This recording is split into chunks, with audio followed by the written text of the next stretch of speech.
कारण मी आलो तेव्हा मला तो रोड एकदम ओळखीचा वाटला. मी बोला अरे इथे आधी पण येऊन गेलो आहे. नमस्कार मित्रांनो, आज आहे डे 3 इन गँगटॉक आणि या हॉस्टेलमध्ये सुद्धा डे 3 का डे 4 आय थिंक डे 3 असेल. आता जवळपास 11 वाजायला आले आणि मी नाश्ता करतो आहे इथे वरती हॉस्टेलच्या टेरेसवरच करतो आहे नाश्ता. सो इकडे मी आज पोहे घेतलेत, पोहे आणि चहा. सो इकडचे पोहे जरा काहीतरी विचित्रच दिसले मला, कारण मला मुंबईचे म्हणजे आपल्या इकडचे पोहे खायची सवय आहे. तर हे जरा बघूनच मी बोलले नक्की पोहेच दिलेत का काय कळत नाही. बघा मी दाखवतो. तर हे असे काही पोहे येते, म्हणजे एक प्रकारे यांनी इथे सगळ्याच फूड आयटमला असं चायनीजचा टच देऊन ठेवलं आहे. बऱ्याच साऱ्या मिरच्या टाकल्यात, हे गाजर टाकलेत, अजून कोबी टाकला आहे, अजून काय हे. सो असे काही हे पोहे. कलर पण तुम्ही बघू शकता, याला येल्लो कलर नाही आहे, याची ह्याच्यात हळद नाही टाकली वाटतं त्यांनी. सो ठीक आहे. आणि हा इकडे चहा. सो आज ॲक्च्युली माझा मित्र येणार आहे, तर तो आत्ता सिल्लीगुरीला पोहोचेल असं बोलत होता. तर सिल्लीगुरीवरून इकडे कॅबने किंवा बसने बघू आता तो कसा येतो. फायनली मी निघालो आहे. ॲक्च्युली काय झालं, माझा मित्र जो येणार होता, म्हणजे जो येणार आहे ॲक्च्युली, त्याला थोडा वेळ लागणार आहे. म्हणजे आय थिंक 4 ते 5 तास लागतील जवळपास त्याला यायला. तर मी बोललो माझा तेवढा वेळ ॲक्च्युली माझ्याकडे असाच आहे, म्हणजे काय आता करायसाठी दुसरं काय आहे नाही. तर आत्ता मी चाललो आहे गुंजन मॉनेस्ट्रीला. तर गुंजन मॉनेस्ट्री ॲक्च्युली इथून काहीतरी 20 मिनटावरच आहे, जास्ती काही लांब नाही आहे. आणि तिथून मी ट्राय करेल येताना बिखेतन वॉटरफॉल्स आहे, तर तिथे जाईल. ते जवळच आहे तिथून, म्हणजे ते परत येतानाच लागेल. सो बोलो पहिले आता तिकडे मॉनेस्ट्रीला जाऊन येऊ. ॲक्च्युली मी इकडे जास्ती दाखवण्यासारखे म्हणजे मॉनेस्ट्री आणि वॉटरफॉल्स हे सगळे प्लेसेस आहे. तरी अजून आहे इथे बऱ्यापैकी प्लेसेस आहेत जे मी कवर नाही केले. ते बघू आता मित्र आल्यावर कवर करेल, नाही तर त्याच्या आधी आज जर जमलं तर जेवढे होतील तेवढे मी कवर करेल. तर ठीक आहे, निघूया आता मी ॲक्च्युली स्कूटी आहे माझ्याकडे जी रेंटने घेतलेली आहे. तर तिनेच चाललो आहे मी. आणि बघू आता डायरेक्ट तिकडे मॉनेस्ट्रीला पोचल्यावरच भेटूया, कारण मला आता असं ऑन द वे तरी काही रेकॉर्ड नाही करता येणार. फायनली मी पोचलेलो आहे गोंजँग मॉनेस्ट्रीला. गोंजँग मॉनेस्ट्री ॲक्च्युली, त्याचं नाव गुंजन नाही आहे. गोंजँग मॉनेस्ट्रीला पोचलेलो आहे. सो इथे आल्यावर असं सीन आहे की इथे जरा पार्किंगसाठी जागा नाही, आणि खालती मॉनेस्ट्रीच्या इथे गाडी घेऊन नाही जाऊ शकत तुम्ही. तर पार्किंगचा असा काहीतरी इश्यू आहे इथे. बघा तुम्ही सगळीकडे म्हणजे पार्किंग पूर्ण जाम असते, आणि काही लोक तर रस्त्यावरच लावतात गाडी. तर मला अशी थोडीशी जागा भेटली स्कूटी असल्यामुळे, तर मी इथे पार्क करून दिली आहे. तर ते बोलतात की पार्किंगसाठी इथे पे करायला लागतं, काहीतरी 10 रुपये द्यावे लागतात. तर ठीक आहे. तर मॉनेस्ट्रीमध्येच मी आता चाललेलो आहे. हा आजचा फर्स्ट प्लेस आहे.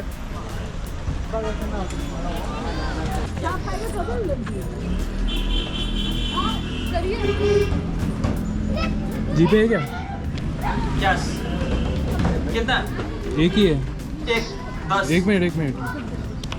हाँ अच्छा, 20 रुपये था मेरे पास. 2 एक ही दो. एक।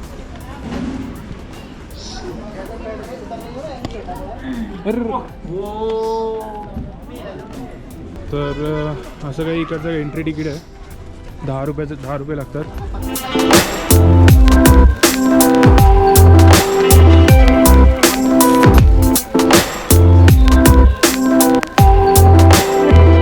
तर हे इकडे रेस्टॉरंट आहे एक, जर तुम्हाला काही खायचं असेल तर. बऱ्यापैकी मोठं आहे.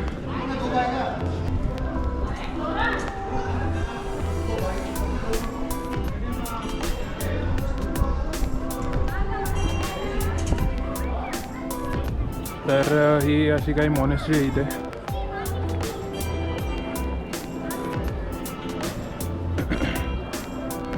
आणि हा इकडचा बाहेरचा एरिया आहे.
तर मी आत्ताच मॉनेस्ट्रीला जाऊन आलो आहे आतमध्ये. तिथे फोटोग्राफी आणि व्हिडिओ असं काही अलाउड नाही आहे आतमध्ये व्हिडिओ काढणं. सो मी फक्त आतमध्ये जाऊन व्हिजिट करून आलो की बघितलं कसं काय आहे ते. सो चांगलं आहे आतमध्ये, बघण्यासारखं बरंच काही आहे आणि खूप शांत पण आहे प्लेस, पीसफुल वाटतं आतमध्ये. बाकी तरी ही मॉनेस्ट्री म्हणजे एवढी काय मोठी नाही, पण ठीक आहे. म्हणजे एक आता आले तर व्हिजिट करायला काही हरकत नाही, कारण इथूनच जवळ एक ताशी व्ह्यू पॉईंट पण आहे, जे मला त्या दिवशी मी बघायला पाहिजे होतं जेव्हा ताशी व्ह्यू पॉईंटला आलो तेव्हा. सो हे पण कवर झालं असतं. आणि म्हणजे मी ह्याच रोडला आहे, इथून थोडंसं पुढे गेलं तर ताशी व्ह्यू पॉईंट लागेल. कारण मी आलो तेव्हा मला तो रोड एकदम ओळखीचा वाटला. मी बोलला अरे यार इथे आधी पण येऊन गेलो आहे. ठीक आहे, काय हरकत नाही. ताशी व्ह्यू पॉईंटला तसं पण म्हणजे झालं होतं माझं, ते 6 वाजलेच होते तिथे पोचता. सो इथे काय माहीत मॉनेस्ट्री चालू असते किती वेळ का काय असं काय माहीत नाही. पण बाकी आता ती काल मी रूमटेकला गेलो होतो, रूमटेकला त्यांनी सांगितलं होतं 5:30 वाजेपर्यंतच चालू असतं, त्यानंतर बंद करून टाकतात ते. सो इकडे पण आय थिंक तोच टाईम आहे वाटतं, कारण काल मी बघितलं होतं तर गुगल मॅपवर दाखवत होते की त्याचं टायमिंग 5:30पर्यंत असतं. आय थिंक 5-5:30ला सगळ्या मॉनेस्ट्री बंद होतात वाटतं. आता ऊन खूप आहे सध्या बाहेर, म्हणून मी जरा त्या सावलीतच ब्लॉग बनवतो आहे. बाकी तरी इथून व्ह्यू खूप छान आहे. म्हणजे जर तुम्ही आता तिकडे जे लोक सगळे उभे आहेत तर तिथे जाऊन जर बघितलं तर खूप सुंदर व्ह्यू दिसतो. म्हणजे फोटोग्राफीसाठी तरी खूपच छान आहे. आय थिंक थोडं वेदर असं थोडं आता ते वेदर खूपच म्हणजे क्लिअर आहे असं बोलू शकतो. ऊन पडलं आहे चांगलं, थोडंसं ऊन कमी असतं तर जास्त चांगलं वाटलं असतं. म्हणजे थोडं थंड वाटलं असतं ॲक्च्युली. आता खूपच म्हणजे असं ऊन पडल्यामुळे गरम होतं. सो ठीक आहे. काल ॲक्च्युली पाऊस पडत होता तर मी कंप्लेंट करत होतं की ऊन का नव्हतं पडत, तर आज ऊन पडतं आहे तर ठीक आहे आपण काय. तर बाकी तरी आता मी निघतो. आता जवळपास 1:30 वाजायला आला आहे. इथे अजून तरी काय नाही आहे बघायला आतमध्ये. इथे हे जे ते कॅफे म्हणजे रेस्टॉरंट असं बोलू शकता. आणि इकडे इथून लेफ्टला गेले तर पब्लिक टॉयलेट पण आहे. सो जर काही इमर्जन्सीमध्ये गरज पडली तर. बाकी तरी ठीक आहे. मी आता एखाद दुसरे काही फोटो काढतो आणि निघतो इथून नेक्स्ट व्ह्यू पॉईंटला. तर नेक्स्ट जे आहे ते बिखेतन फॉल्स आहे. आय थिंक बकथंग वॉटरफॉल आहे ॲक्च्युली, त्याचं नाव बिखेतन नाही आहे. सो बकथंग वॉटरफॉल इथून 9 मिनटावर आहे. सो ठीक आहे, म्हणजे आता मी तिथेच जातो. आणि अजून एक गोष्ट सांगायची राहून गेली की जर तुम्ही कुठे आता इथे फिरायला आले असेल तर कॅश कॅरी करा, कारण मोस्ट ऑफ द ठिकाणी ते लोक हे नाही ठेवत, म्हणजे जीपेचं ऑप्शन ठेवत नाही. म्हणजे असं रेस्टॉरंटमध्ये तरी भेटेल, त्याचा काही इश्यू नाही होणार. पण म्हणजे आता इथे मी तिकीट काढत होतो एंट्री तिकीट, तर तेव्हा त्यांच्याकडे कॅश नव्हती. सो म्हणजे UPIचा ऑप्शन नव्हता. तर ठीक आहे, तेव्हा मी बरं झालं ते माझ्या म्हणजे 10 रुपयेच तिकीट होतं. सो जास्ती काही इश्यू झाला नाही तेव्हा. सो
तर फायनली मी पोचलेलो इथे बकथंग वॉटरफॉलला. सो गोंजंग मॉनेस्ट्रीपासून जवळपास 10 मिनटं लागतात. लागेल 5 ते 10 मिनटं लागतील. 10 मिनटाच्या वर नाही लागणार स्कूटीवर यायला. सो असा हा काही व्ह्यू आहे इथून. बघा, हा वॉटरफॉल आहे. इथे फक्त वॉटरफॉल आहे, तरी बाकी असं काही नाही. म्हणजे जसा बनजात्री वॉटरफॉल होता त्या तसा काही नाही आहे, म्हणजे तसं ते एक प्रकारे रिसॉर्ट टाईपच होतं. तो इथे फक्त एवढा वॉटरफॉलच आहे बघण्यासारखा. आणि अजून एक तर इथे झिपलाईन ॲक्टिव्हिटी पण आहे. हे जे रोप तुम्हाला दिसत असतील हे वाले सो ते झिपलाईन ॲक्टिव्हिटी आहे. तर झिपलाईन खूपच छोटी असल्यामुळे इथे फक्त 100 रुपयातच होतं होतं. कालचं जवळ थोडंसं मोठं होतं तर त्यामुळे तिथे 200 रुपये होते. पण ठीक आहे, म्हणजे एवढं काही एक्साइटिंग दिसत नाही आहे बघा.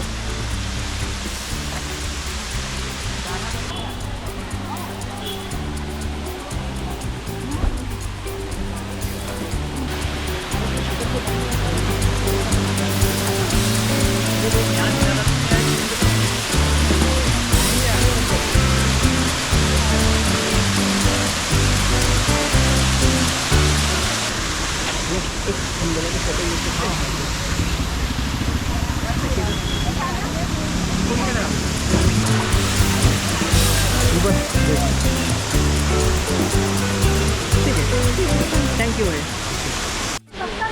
तर बक्तंग वॉटरफॉलला मी आलेलो आहे आणि इथे एक मिनिट, इथे असा काही वॉटरफॉल आहे. इथे पण ते त्यांचे ट्रेडिशनल क्लोथ्स आहेत जे तुम्ही घालून फोटो काढू शकता रेंटवर घेऊन. बाकी तरी काय असं जास्ती काय नाही आहे इथे बघायला खरं तर, कारण फक्त असं वॉटरफॉल पण एवढाच आहे, म्हणजे एवढं वॉटरफॉलच आहे फक्त एवढं बघायसारखं. बाकी असं काय जास्ती इथे प्लेसेस नाही आहे. वॉटरफॉल बघितला की मग तुम्हाला झिपलाईन जर करायची असेल तर ती ॲक्टिव्हिटी तुम्ही इथे करू शकता 100 रुपयामध्ये. आणि बाकी इथे काही प्लेसेस आहेत, तुम्हाला जर काही घ्यायचं असेल तर सुव्हिनियर वगैरे किंवा काही गिफ्ट शॉप आहेत ते. इथे खाण्यापिण्याचे काही प्लेसेस आहे, म्हणजे जे फास्ट फूड टाईप असतं. तर पाणीपुरीचं आहे तिथे आणि पेरू वगैरे आहे, तर ते तरी मी खाणार नाही आहे. फ्रूट्स पण आहेत.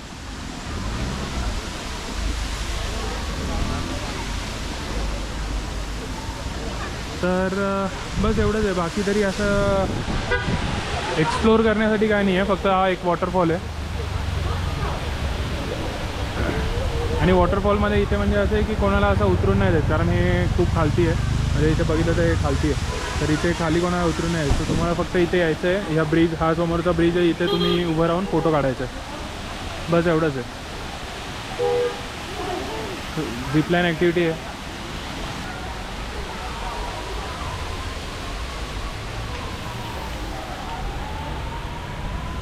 तर मी निघतो आहे आता, कारण आता इथे जास्त वेळ थांबून काय म्हणजे असं आहे नाही. म्हणजे मला वाटलं होतं काही बरंच काय असेल इथे एक्सप्लोअर करण्यासारखं, पण काही खास आहे नाही, फक्त वॉटरफॉल आहे.